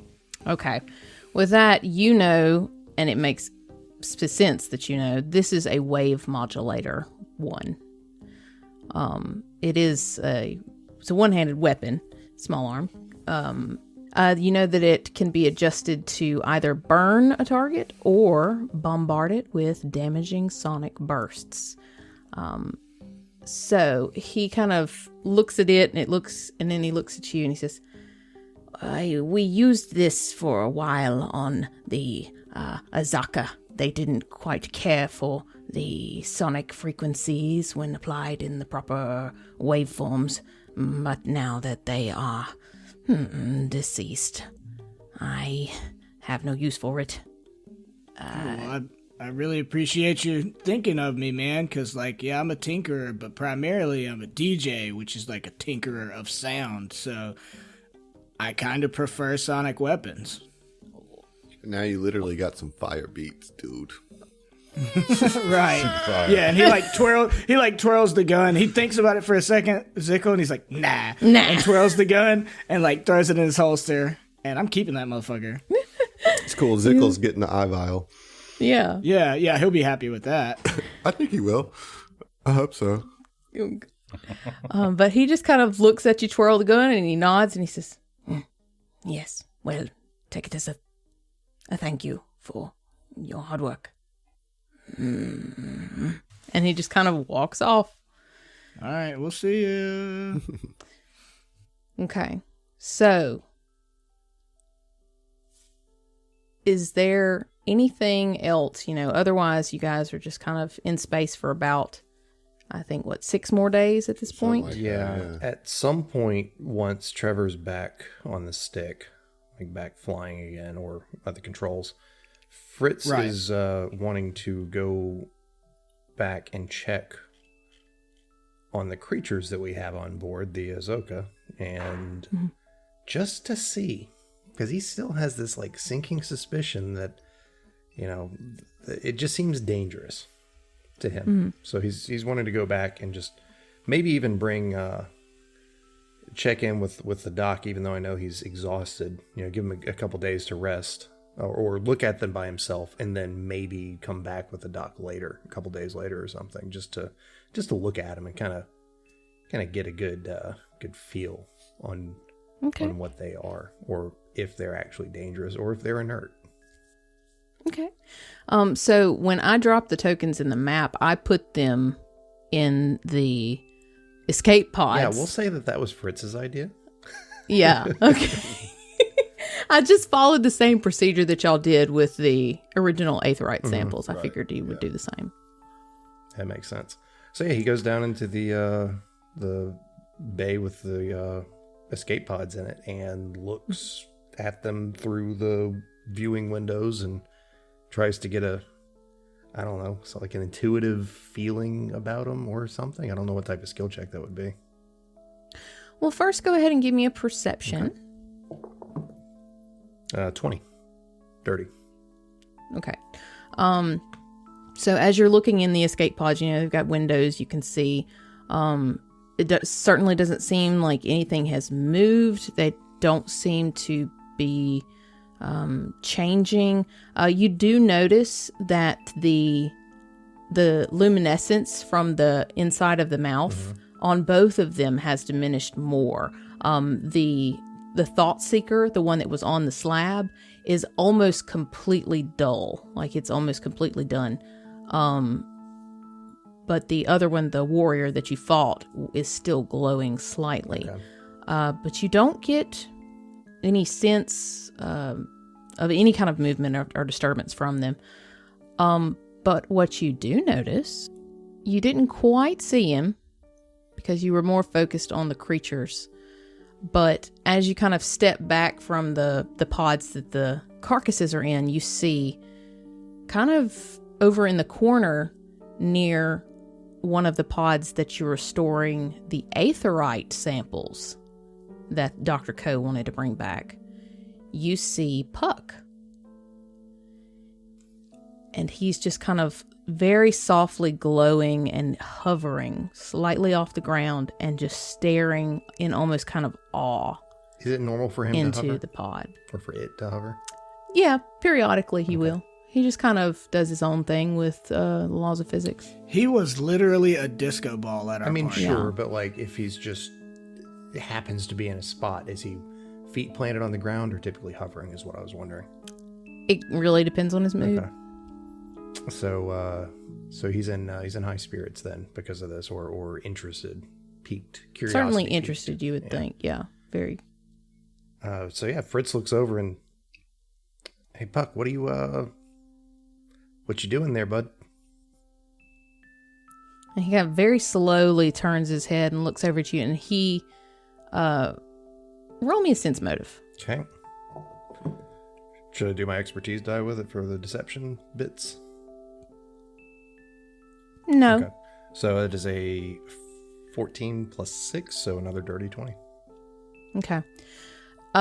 Puck normally has kind of this sort of very ethereal, floaty kind of vibe about him, but he looks almost smitten. Like he's kind of like this dreamy look on his face. And he looks at you and he smiles, this smirk, and he says, "Don't you feel it? It feels so warm." And he kind of hovers a little bit closer to the pod, not going into it. He can phase through things, but he's not actually going through the pod to like touch the aetherite. No, I don't feel anything different. That is a shame, my friend. This is the... And he kind of like looks like he's sniffing the air. This is the power of the first world. I miss it so. And just kind of drifts off. It's not dangerous, is it? I mean, just inherently by being there, it's not dangerous, right? And he turns back over his shoulder and looks at you. And like this orange and green shifting hair sort of like falls over his shoulder as he looks at you. And he says, "It's magic. Magic can always be dangerous. But that's part of the fun." All right, we're rejecting all these pods. Fuck them. As he says that, as he finishes speaking, he looks back at the pod kind of longingly and smiles, sighs, and then sinks through the floor. All right, well, good talk, Puck. And overall, though, you don't see nothing seems out of the ordinary. okay, so Fritz is. I guess he can't ask Puck to help him with it, but if I were playing Fel right now, I'd rig a way, or have through wireless communications with the ship, have a way to hit a button, or just mentally control, just eject those pods, because I still don't trust man, them. I'm your guy. Yeah, actually, Fritz is gonna go to Trevor and ask him to make him, or to be on the ready in case something happens. I want the ability to basically shout out and eject all 3 of those pods if necessary, or all the escape pods. Yeah, man, the ship comes equipped with a button up here that I can just shoot the pods off. So I got you. Yeah, but I don't want you to have to Healy to it, no matter how fast you are in those things. Oh, okay. Well, I mean, I could try. I don't know. That's up to Emily. I could try to engineer something to my personal comm unit or something that's got a button on it that I could eject remotely. Sure, you can do a computers to try and route that through. Okay.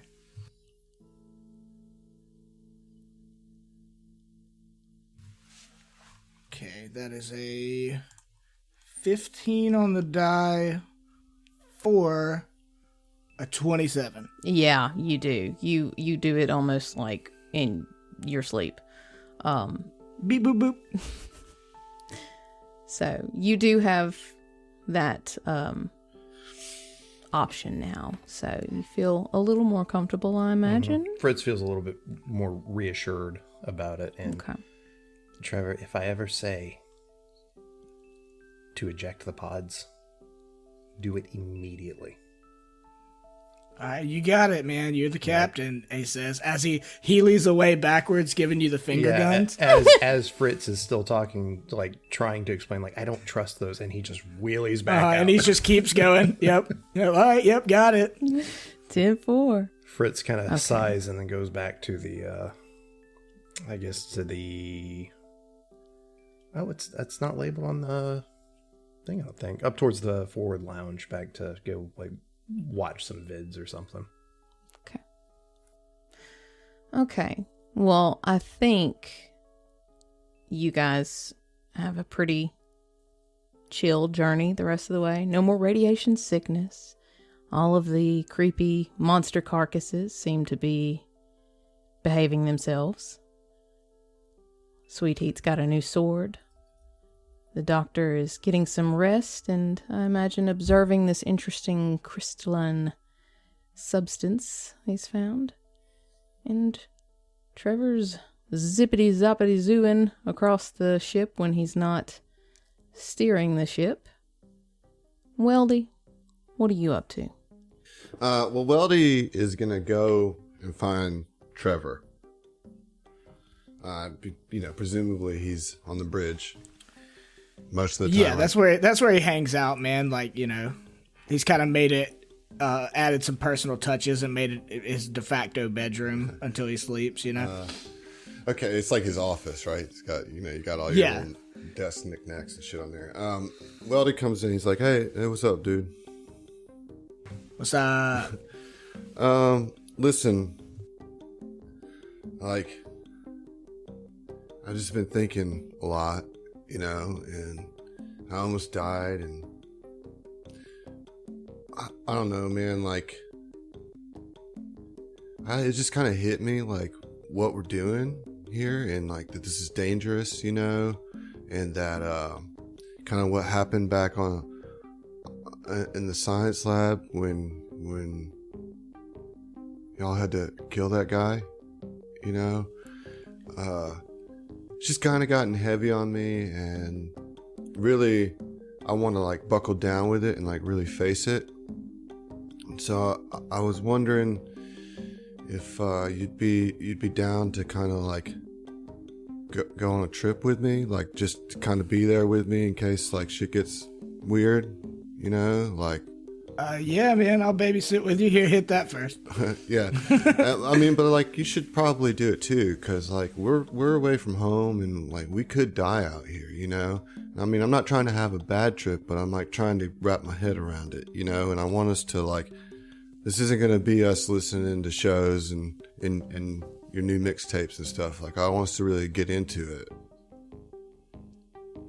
it. Yeah, I mean, I think there might be a little initial hesitation, but, you know, Trevor's kind of quiet for a couple of minutes and is like, to be honest, man, like, I've been thinking about it too. It's kind of some heavy shit, like you said, and we're not playing around out here, man. No, like this is for real. Is life or death stuff. So this is about more than belt buckles, man. Yeah, you can say that again. So I guess he'd acquiesce, man. I guess we're gonna do level ups by tripping. Well, yeah, like I am, you know. Right. And so like while we're tripping, you know, like he like really gets in his kind of gets in his space, and when it first comes on to him, he starts like seeing some things, and the cracks in the floor start to wiggle and move, and they start to kind of get bigger and bigger and grow greener. And he kind of taps into some of this new internal mystical energy, you know, that he's been tapped into. And he actually sees that he's capable of doing more with this, and he can manifest this into reality. And so he taps his resolve, spends a resolve point, and actual writhing vines erupt in our little party room on the ground, about 20-foot radius. I'm like, look, dude, I'm making like vines, man. Like, I'm making vines. He's like not sure if this is real. I'm not sure if this is real, but I think it is. Like, it feels real, man, you know. And so that's he has that ability now. It's grasping vines. So as a standard action and a resolve point, I can make some vines appear.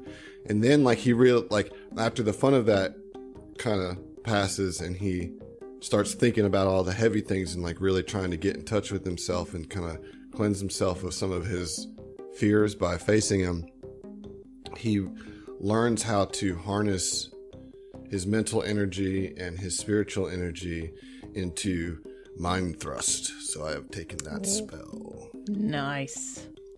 And that's my level up there, my third level. It's very, very cool. I like it. I like it a lot.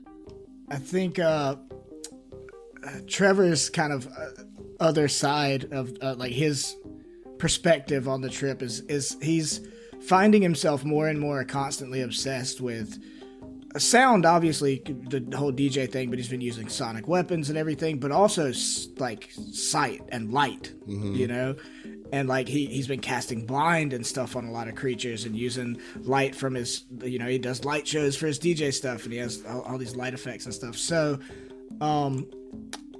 I already had echolocation attack, which is cool because it gives you blind sense if you take an action that deals sonic damage. But then on top of that, he took the stunt. He's a stunt and strike operative, so I got a new stunt, which is blind sense. So now if he uses computers and succeeds at a stunt and the strike, if the computers check and the strike succeed, you gain blind sense, computers for 30 feet. But if you already have blind sense triggered from something else, you get blind sight. So he's just like really like in his trip state, like the fusion of light and sound is like just uniquely fascinating to him, and that's how he's kind of viewing the world more and more as a person. And like I know he said at the beginning that we're not listening to shows and stuff, and he's not, but he is like every now and then just making weird sounds, you know. Just, you know. Yeah. And like, well, I imagine once we get through some of the heavy stuff, we want something to kind of pull us back up, you know. Right. Yeah, and I think there is a process of like embracing sort of the fact that we kind of had to put a man down, you know, like I feel like this has been like a Weldy and Trev go to college experience until we really had to face what we faced in our last mission. Right. It's certainly a growing moment. So Yeah, and I don't have a like how to tie it into the trip thing, but I also took long arm proficiency because I want to be able to do damage, and I currently suck at damage.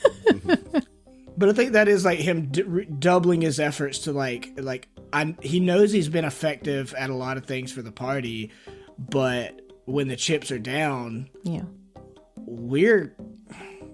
that's probably the hardest thing for him to like really come to grips with. Is like, we are killers to some degree. We potentially have signed up to be killers. Now, obviously we don't want to be murderers, but it's more military than academic.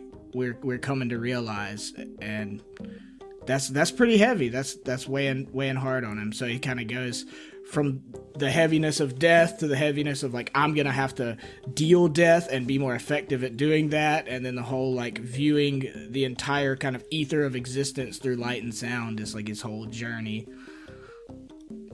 that's very cool. I'm about that. I'm glad that y'all kind of had that moment to connect with each other.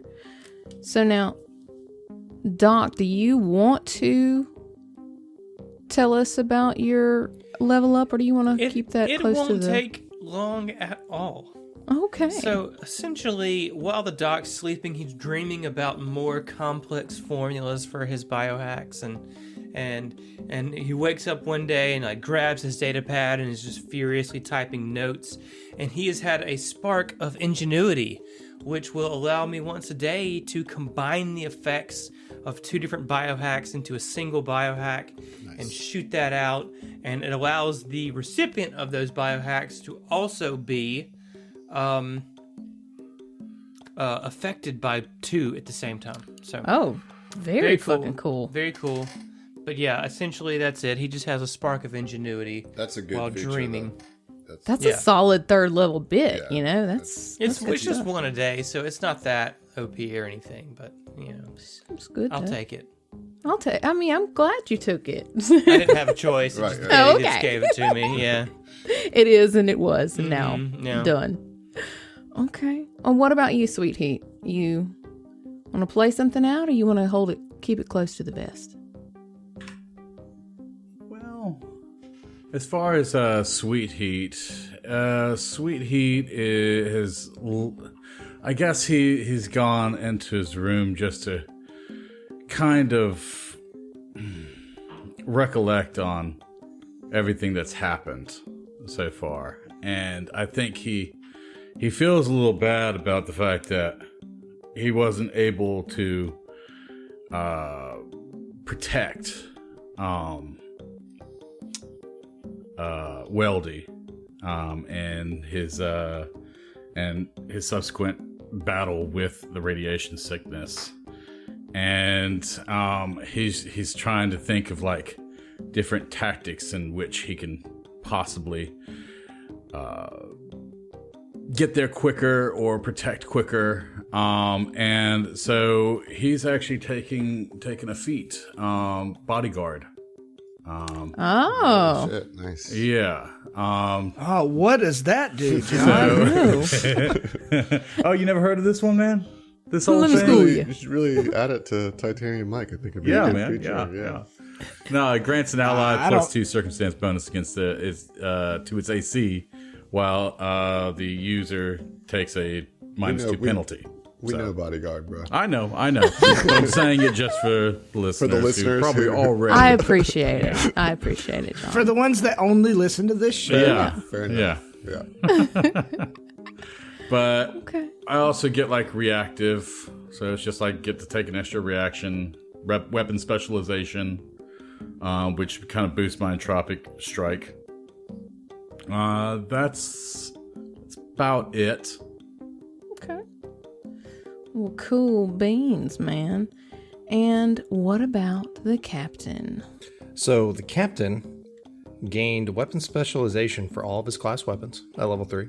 So that's kind of nice. A little bit extra damage. As well as a talent, which I took analyst. And as it reads, you've been taught to carefully consider your own assumptions, making it much less likely you assign false motives to other creatures. Which fits with his build, because he's constantly thinking that everyone else is up to something, or is a threat, or he's always on guard. So when using sense motive to detect deception or discern a secret message, as long as your expertise die roll is not a 1, you don't think a truthful statement contains deceptions, nor do you infer false information from secret information, even if you fail your check by 5 or more. So it's a bit of a protection when I'm doing a sense motive check, to not think that there's more there than there actually is.